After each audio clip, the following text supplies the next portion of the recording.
The dry summer wind whipped dust across Hazel Parker's face as she stared at the churning river before her, clutching her father's letter tight against her chest. The normally tranquil waters of the Cimarron had swelled with the recent rains, transforming the crossing she'd traveled twice before into a roaring, dangerous barrier between her and Stillwater, Oklahoma territory. It was 1889, and the last stage had left her here at the river's edge with nothing but her trunk, a small satchel, and strict instructions to wait for someone to fetch her from town. "Looks like you might be waitin' a long time, miss," the stage driver had called before disappearing in a cloud of dust, leaving Hazel alone with the sound of rushing water. She'd been standing there nearly an hour, watching the river rise inch by inch, when the sound of hoofbeats drew her attention. A lone rider appeared from the trees that lined the far bank, his silhouette growing more defined as he approached the water's edge. The man rode tall in his saddle, and even from a distance, she could see the wide-brimmed hat that marked him as a cowboy. He guided his horse into the water without hesitation, the animal's powerful legs fighting against the current as they made their way toward her. As they drew closer, Hazel could see the man's features' strong jawline partially hidden beneath a short beard, tanned skin, and eyes that seemed to study her with equal parts curiosity and concern. "Miss Parker," he called over the sound of rushing water. Hazel nodded, relief washing over her. "Yes, that's me." The cowboy guided his horse to the bank where she stood and dismounted in one fluid motion. Up close, he was taller than she'd expected, standing at least a head above her own 5 feet and 3 inches. "Garrett Donovan," he introduced himself, tipping his hat. "Your father sent me to fetch you." His voice carried a southern drawl, soft but clear. "Didn't expect the river to rise so quick. Would have been here sooner if I'd known." "It's quite all right," Hazel replied, though in truth, the hour of solitude by the rising river had left her more shaken than she cared to admit. "I'm just grateful someone came at all." Garrett looked from her to the swollen river, then back again. "We need to get across now." "It's only going to get worse." His eyes dropped to her trunk. "We'll have to leave that for now. I'll send someone back for it once the water recedes." Hazel nodded, though the thought of leaving her possessions behind troubled her. Everything she owned was in that trunk: clothes, books, the few keepsakes she'd brought from Philadelphia. But there was no arguing with the river's threatening rise. She gathered her skirts, preparing to climb onto the horse behind him when Garrett shook his head. "We'll have to wade it," he said, nodding toward a section of the river that seemed slightly less turbulent.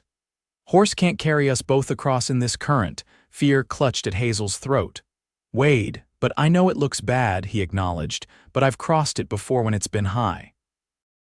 "There's a sandbar that runs through that section. The water won't go above your waist if we stay on it." "I'm not sure Hazel began, but the distant rumble of thunder silenced her protest. A storm was coming. Staying meant risking being stranded on this side for days. Garrett seemed to read her thoughts. "Your father's worried sick about you, Miss Parker. He's been at the telegraph office every day asking if there's word of your arrival." The mention of her father strengthened her resolve. After her mother's death 6 months ago, Alexander Parker had written begging his daughter to join him in the Oklahoma territory.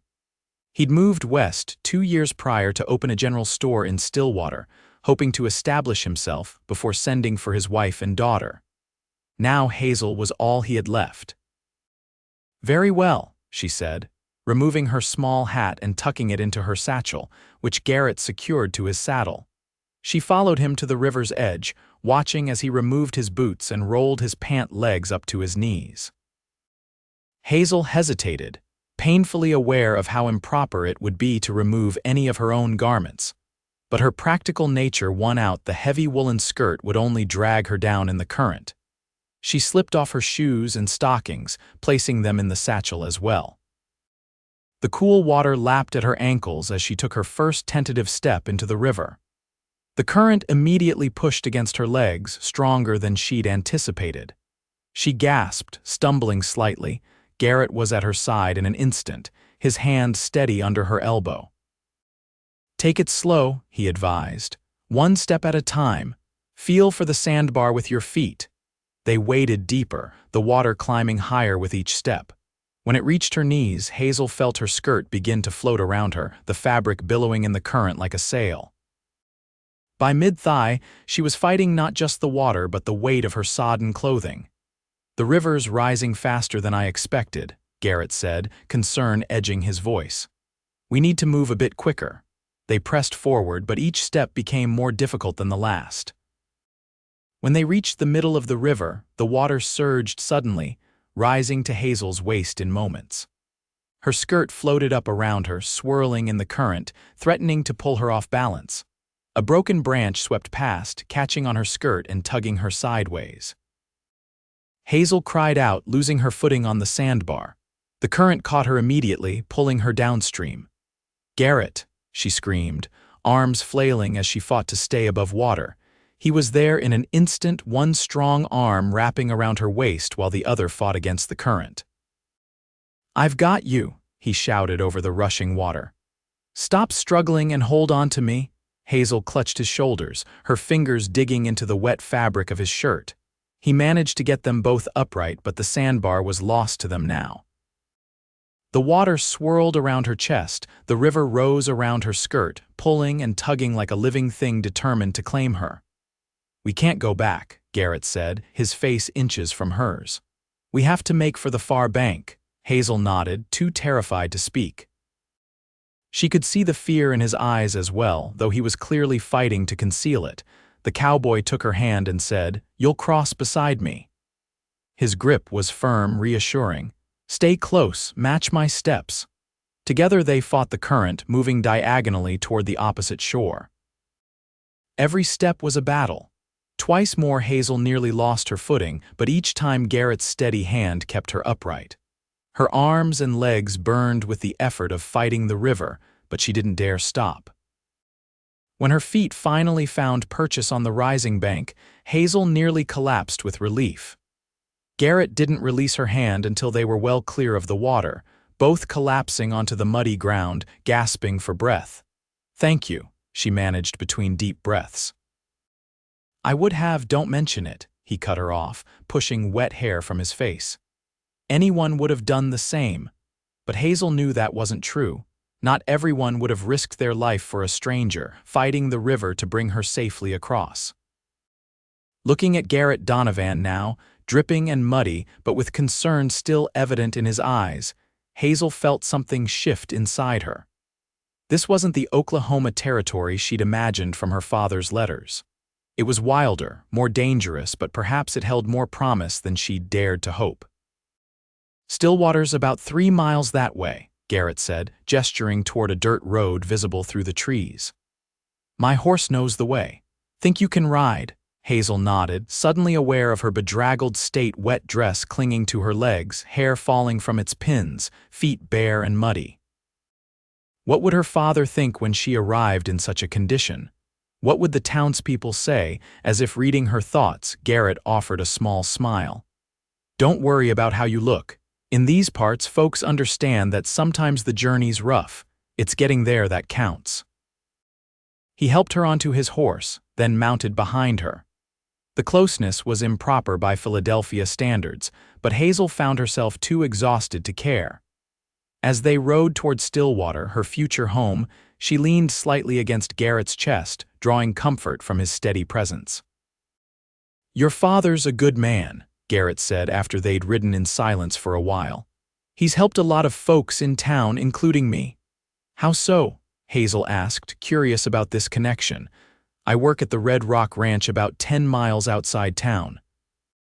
When I first arrived 2 years ago, I had nothing but the clothes on my back and this horse. Your father extended credit at his store until I got my first month's wages. Not many would do that for a stranger." Hazel smiled, recognizing the generous spirit that had always defined her father. "That sounds like him. He's always believed in giving people a chance." "Stillwater's growing fast since the land run this spring," Garrett continued. "Lots of new folks settling, building. Your father's store is doing well." The thought comforted her.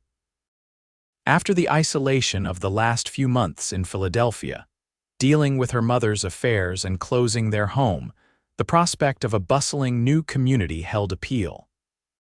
They crested a small hill, and suddenly Stillwater spread before them a collection of wooden buildings lining a wide main street, with scattered houses and businesses extending outward.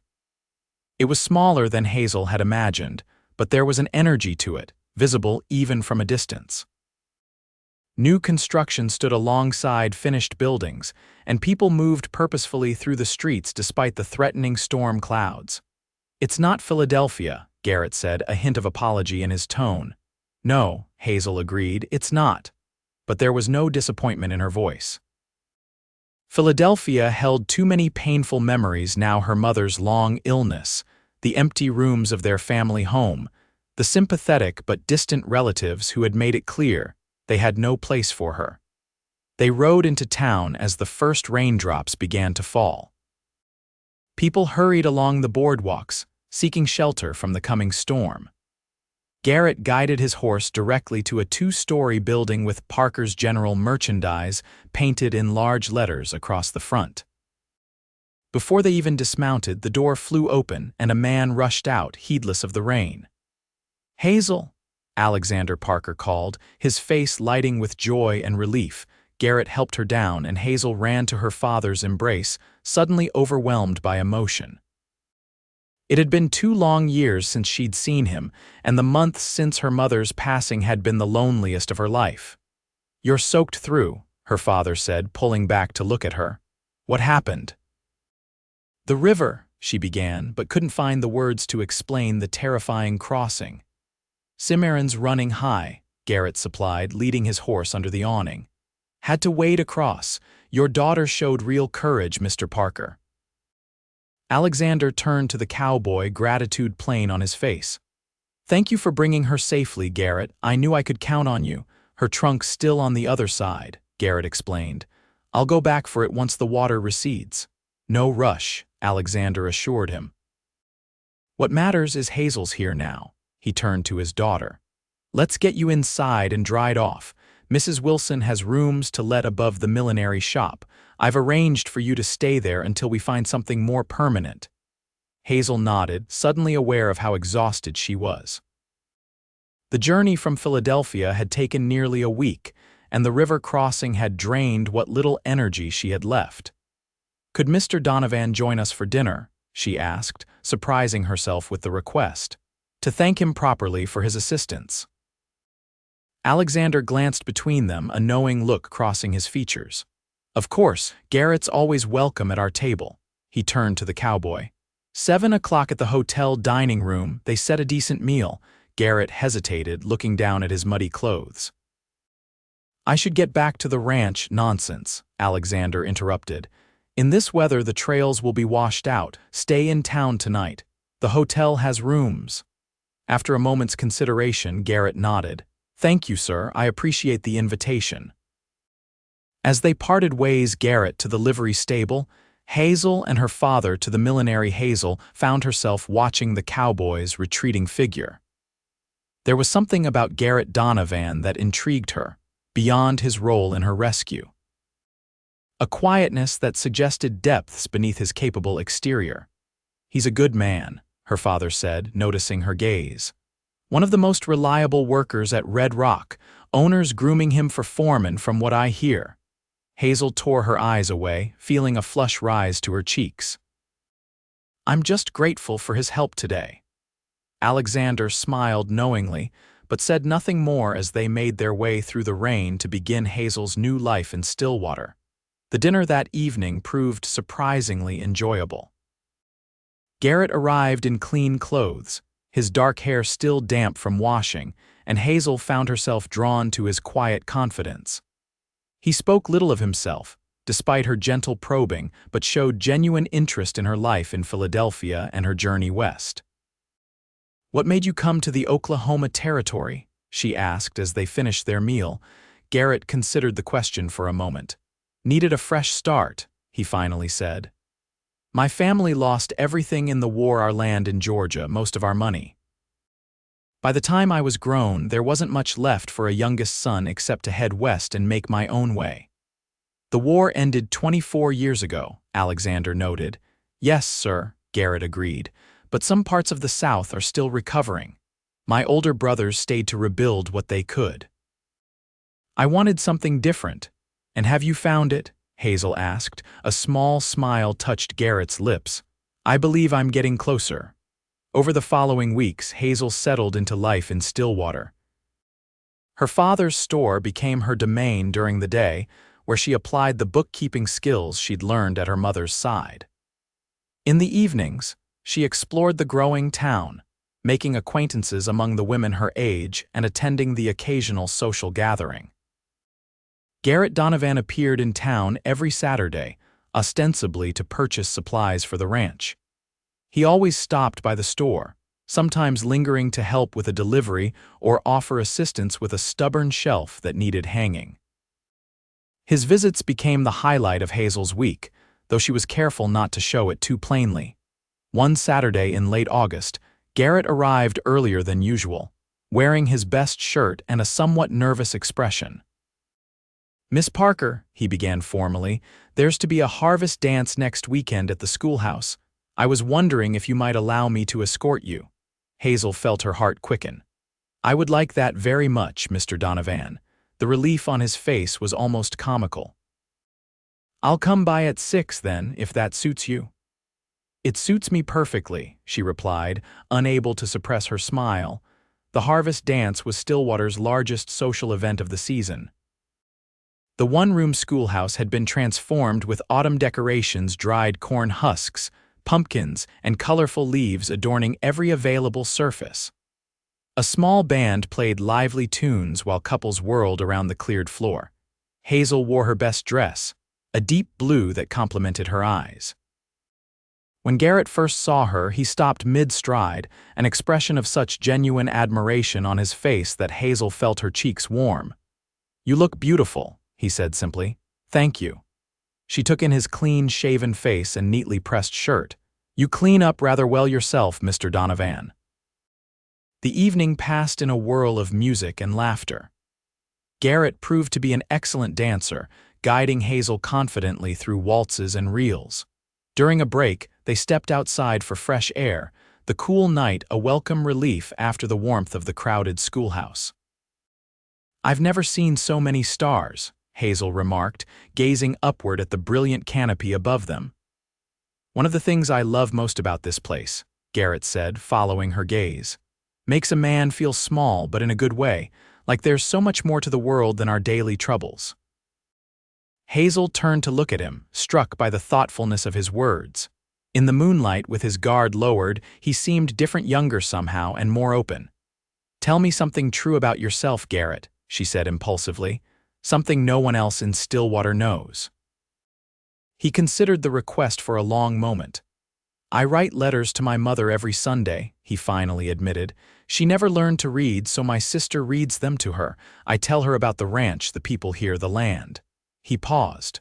Lately, I've been writing about you. What do you tell her? Hazel asked softly. That you're the bravest woman I've ever met. That you face down the Cimarron River without flinching, that your smile makes me forget whatever troubles I carried into town that day. The honesty of his words took her breath away.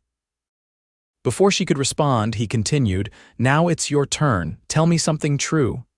Hazel took a deep breath.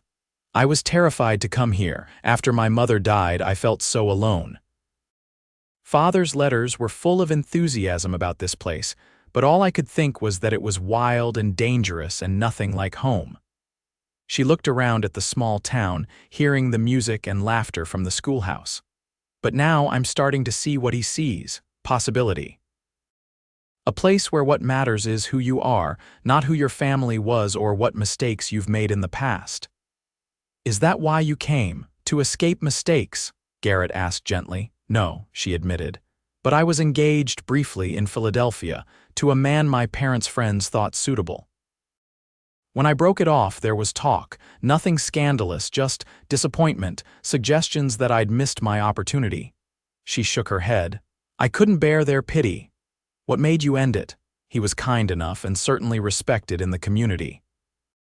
But when I looked at our future together, all I could see was a small, constrained life, polite conversation over dinner parties, children raised by nursemaids while we maintained appropriate social connections. Hazel looked up at Garrett. I wanted more. I just wasn't sure what more looked like until the river rose around your skirt, he finished for her, a smile playing at his lips, and a cowboy took your hand and said you'd cross beside him. The moment hung between them, charged with possibility. Slowly, giving her every chance to pull away, Garrett leaned down and pressed his lips to hers. The kiss was gentle, questioning, and over too soon. I apologize if that was too forward, he said, drawing back slightly. Hazel responded by rising on her tiptoes and kissing him again, her hands coming to rest lightly on his shoulders. This time, the kiss deepened, and when they finally parted, both were breathless. I'm not sorry at all, she whispered. Over the following months, their courtship progressed with a proper balance of propriety and genuine affection. Garrett began dining with Hazel and her father every Sunday after church, and occasionally escorted her to community events. Alexander Parker observed their growing attachment with approval, having long respected the young cowboy's character. Winter arrived with unexpected ferocity, bringing bitter cold and heavy snow that isolated the ranches outside town for weeks at a time. During one particularly severe blizzard, Hazel worried constantly about Garrett, who had returned to Red Rock just before the storm hit. When he finally appeared nearly 2 weeks later, thinner and sporting a healing cut above one eye, Hazel could barely contain her relief. What happened? She asked, touching the injury gently. Lost some cattle in the storm, he explained. Had to ride out to the north pasture to bring in what we could save. Got thrown when my horse spooked at a falling branch. He caught her hand as she withdrew it. I missed you. I was afraid something terrible had happened, she admitted. Takes more than a Dakota blizzard to keep me away, he assured her with a smile. Then more seriously, Hazel, this weather's got me thinking. Life out here can turn dangerous in an instant. The river, the storms, accidents on the ranch. He hesitated. I don't want to waste any more time. What are you saying? Hazel asked, though her heart already knew. Instead of answering directly, Garrett reached into his pocket and withdrew a small object wrapped in a handkerchief. Carefully unfolding it, he revealed a simple gold ring with a single pearl. It was my grandmother's, he explained. My mother sent it after I wrote her about you. Hazel stared at the ring, then at Garrett, words momentarily failing her. I know I'm not wealthy, he continued, and the life I'm offering isn't easy, but I love you, Hazel Parker. I think I've loved you since I saw you standing by that river, looking so determined despite your fear. He took a deep breath. Would you do me the honor of becoming my wife? Tears filled Hazel's eyes as she nodded. Yes, she managed. Yes, I will. The kiss they shared sealed the promise, and when they finally broke apart, Garrett slipped the ring onto her finger where it fit perfectly. They were married in the spring of 1890, when the prairie bloomed with wildflowers. The ceremony took place in Stillwater's newly completed church, with nearly the entire town in attendance. Hazel wore a dress of cream-colored silk that her father had specially ordered from Kansas City, and Garrett stood tall in a new suit, his usually unruly hair tamed for the occasion. Alexander Parker gave his daughter away with tears in his eyes, but they were tears of joy. He had worried about Hazel's adjustment to frontier life, but she had flourished in Stillwater, bringing new energy to his store and winning friends throughout the community. Their honeymoon was a week-long journey to the nearest large town, Guthrie, where they stayed in the grandest hotel and attended a real theater performance. But both were eager to return to the life they were building together. That life centered on Red Rock Ranch, where Garrett had been promoted to foreman. The owner, aging and without children, had begun to rely on him more heavily, even suggesting that someday the ranch might pass to Garrett's capable hands. Hazel embraced ranch life with characteristic determination. She learned to ride properly, to manage the household accounts and to work alongside the women who cooked for the ranch hands. Her Philadelphia education proved valuable as she took over correspondence with cattle buyers and suppliers, freeing Garrett to focus on the day-to-day operations. Their home was a small but comfortable cabin near the main ranch house. Garrett had spent months improving it before their wedding, adding a proper wooden floor, glass windows, and built-in shelves for Hazel's beloved books. It was simple compared to her childhood home, but Hazel loved every inch of it, especially the wide porch where they often sat in the evenings, watching the sun set over the rolling prairie. Their first challenge as a married couple came that summer, when a dispute over water rights threatened to erupt into violence between Red Rock and a neighboring ranch. Garrett found himself caught between his employer's stubborn insistence on maintaining exclusive access to a crucial creek and the neighbors' increasingly desperate need for water during a dry spell. "There has to be a compromise," Hazel insisted one night as they discussed the situation. "If it comes to shooting, no one wins." "I know that," Garrett agreed wearily, "but neither side is willing to budge." Drawing on her experience mediating disputes in her father's store, Hazel suggested a meeting on neutral ground, the town hall in Stillwater, with Hazel Parker serving as an impartial moderator. To everyone's surprise, both ranchers agreed. The solution they eventually reached, allowing scheduled access to the water for both ranches, prevented what might have become a bloody feud. It also elevated Garrett's standing among the cattle ranchers of the territory, who recognized his diplomatic handling of a volatile situation. "You're going to own your own ranch someday," Hazel predicted as they rode home from the meeting. "You understand both the land and the people who work it." "If I do," he replied, "it will be because I had you beside me, showing me how to build bridges instead of walls." Their first child, a son they named James Alexander, arrived in the spring of 1891. The birth was difficult, with the nearest doctor delayed by flooded roads. Garrett paced outside their cabin for hours while the midwife and two neighboring women attended Hazel. When he finally heard his son's lusty cry, he fell to his knees in prayer of thanksgiving. "He has your eyes," Hazel told him when he was finally allowed to see them, cradling the tiny bundle against her chest. Garrett stared in wonder at the small, red-faced infant. "He has your strength," he replied, gently touching the baby's clenched fist. "Look at that grip." James grew into a sturdy, curious child who followed his father everywhere, eager to learn about horses and cattle. When he was 3, a sister joined the family, Emily Rose, named for both grandmothers. Unlike her brother's challenging entry into the world, Emily's birth was quick and uncomplicated, as if she were in a hurry to join the family's adventures. Life on Red Rock Ranch settled into a rhythm marked by the seasons and the needs of the cattle. Summers meant long days and hard work, with Garrett often away for cattle drives. Winters brought the family closer together in their snug cabin, where Hazel taught the children their letters and Garrett carved wooden toys by the firelight. As predicted, the aging ranch owner eventually offered to sell Red Rock to Garrett. The price was fair but substantial, requiring them to mortgage everything they had. After long discussions with Hazel, Garrett accepted the offer. "It's a risk," he acknowledged the night they signed the papers. "Life is a risk," she reminded him. "Remember the river. Sometimes you have to wade in, even when you're afraid." The first years of ownership brought challenges: a market downturn, a particularly harsh winter, a bout of cattle sickness that threatened their herd. There were nights when Hazel found Garrett sitting alone on the porch, worry etched on his face as he calculated and recalculated how to meet the next mortgage payment. But there were triumphs too. Their breeding program improved the quality of their stock. Garrett's fair treatment of workers ensured loyalty during difficult times. Hazel's careful accounting found efficiencies that helped them weather financial storms. By 1898, Red Rock Ranch had expanded its boundaries, acquired a reputation for quality cattle, and employed a dozen full-time hands.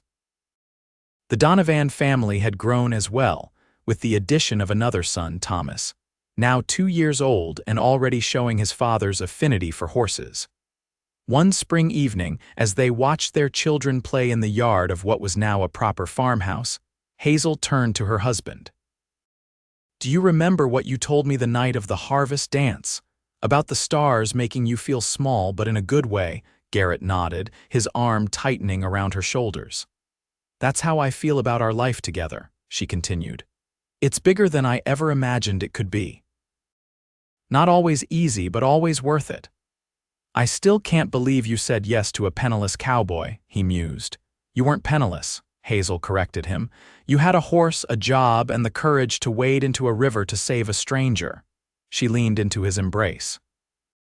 "Besides, I knew from the moment you took my hand at the crossing that I'd follow you anywhere." Garrett turned to face her fully, his expression serious.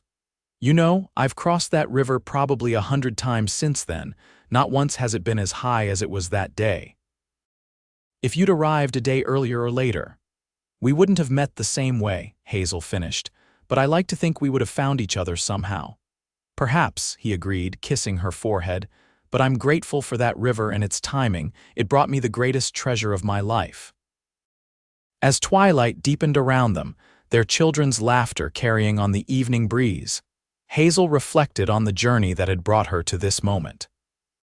From the frightened young woman standing alone by a rising river to the confident rancher's wife she'd become, every step had shaped her, challenged her, rewarded her. And through it all, from that first crossing to the life they'd built together, Garrett had kept his promise she had never had to face the current alone.